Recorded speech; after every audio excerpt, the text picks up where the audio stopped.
I can't really say I had a vision of like 5-6 vans and 10 people working for me in my mind at the time. It was just growing with demand. Things were going well just on my own, so I picked up an apprentice. First 10 years it was all local work. So at the time it just ran itself really, with a little bit of direction for myself. But now that's changed, there's more competition, there's more demand, and there's the renewables. We've gone into solar PV and battery storage and EV chargers, so it's evolved and it's changed dramatically really. My time was more needed for the organisation. Rather than booking 8 hours of work for me and everybody else, I had to step back. I was still trying to cram 8 hours of work in for me, which was a mistake. That brings stress and pressure. I come home 6-7 o'clock at night and there was 3 or 4 hours paperwork in front of you. It got to a stage where, okay, same mistakes are happening.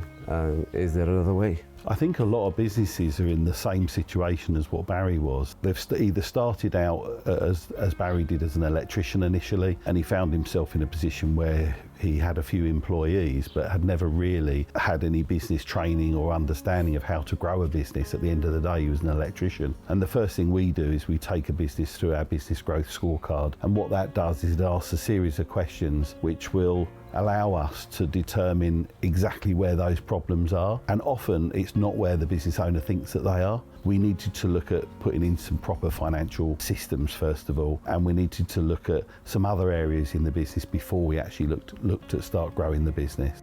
I didn't know there was help out there. I didn't know there was a company that could come in and have a look at our company, and CH4B has made me focus more on financial stability, giving me belief in investing in the company to produce better profits, to provide better customer service. It's revelation.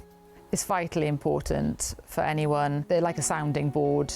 They talk through systems and processes, how you can improve. They give you ideas on how to implement that and enhance what you've already got. Give you more confidence in what you've got. Because I think that's the thing, when you are bogged down, you lose that confidence. I've got total confidence in Neil and CH4B and their partners. CH4B has made me recognise that branding is important, marketing, a website, and all of that were sort of looked at in detail. And again, a clear strategy was put in place. Investment was needed. So this is the property we acquired about 4 years ago, which will have our stores, offices, a showroom, and a nice place to work from, hopefully. Just seeing the structure as it is now makes me sort of very proud and realise how far we've come.